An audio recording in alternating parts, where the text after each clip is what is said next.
So everybody, I'm really reading today. Usually I am not memorizing this. The Lord said I need to release all this tonight. I am going to read, but get your life, okay? Relationship leadership and biblical accountability. Everybody loves giving relationship advice, but a lot of popular advice out there is just plain foolish, if I could be honest with you. Some really unhelpful and also destructive relationship advice that I'm hearing that's going viral. If someone isn't making you happy or they're doing something you don't like, just leave them in silence. And to be completely honest, as someone with a mental health background, that is not helpful advice. It's actually very immature. If you are or were invested in a relationship, why would you leave in silence? That is not relationship leadership, it's relational immaturity. And as Christians, because this is a Christian channel, we're called to be relationship leaders, not just reactors. Leaders don't just disappear when things get tough. They handle relationships with maturity, communication, and godly wisdom. Silence in the face of conflict doesn't empower you. It actually makes you feel powerless.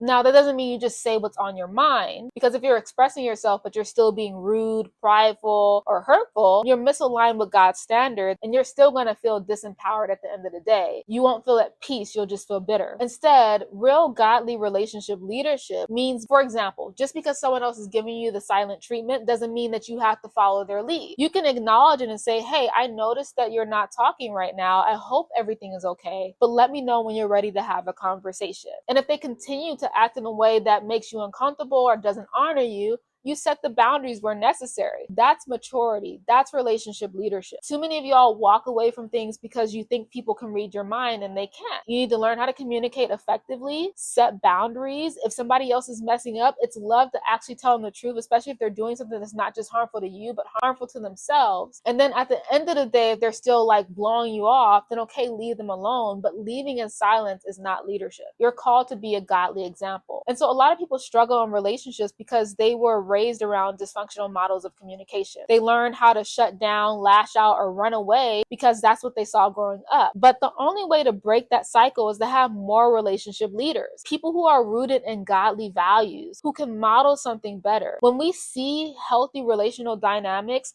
our minds and nervous systems start to recognize them as safe. We start to model it. At first, it might feel unfamiliar or even scary, but over time, we learn to follow suit. We model it. Now, if we want to look at this biblically, silence in the face of wrongdoing isn't the answer. We often quote Romans 1:20 in apologetics when dealing with people who reject God. For since the creation of the world, God's invisible qualities, his internal power and divine nature have been clearly seen, being understood from what has been made, so that people are without excuse. Think about that. People are without excuse because God has made himself known. Now, apply that to relationships. If someone is treating you harmfully, should they be left in silence? No. Western culture loves to overly focus on forgiveness as a self-healing practice. Forgive so you feel better. And while, yes, forgiveness is crucial, what's often overlooked is reconciliation, especially when dealing with another believer. Jesus said in Matthew 5:23, if you are offering your gift at the altar and you remember that your brother or sister has something against you, leave your gift there in front of the altar. First go and be reconciled with them and then come back and give your gift. God prioritizes reconciliation.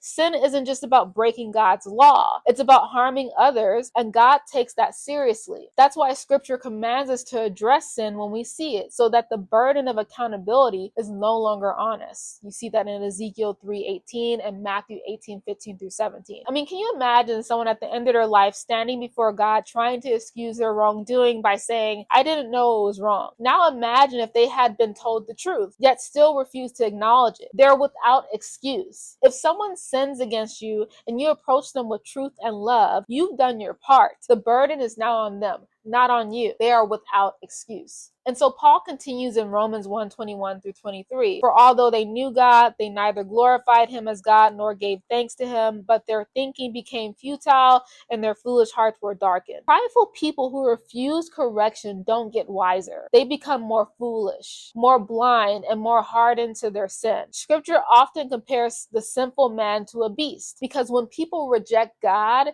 they don't just lose spiritual wisdom, they lose even the most basic understanding of their place place in creation. In Jeremiah 8-7, God says, even the stork in the sky knows her appointed seasons, and the dove, the swift, and the thrush observe the time of their migration, but my people do not know the requirements of the Lord. The birds know where they belong, the fish know that they belong in the sea, the ox knows its master, but humans, created in the very image of God, forget who their creator is. A simple man is worse than a beast, as Ralph Benning would say, and that's the danger of pride and sin. So you want to speak, lead, and be rooted in truth. Leaving in silence might feel easier, but it's not leadership. We're called to relational leadership, relational maturity, and to walk in wisdom. Don't let pride or fear keep you from addressing what needs to be addressed. And when people refuse to listen, their ignorance is no longer your burden because they are without excuse. They can't say they didn't know. People who are wicked to you when you're walking in godly character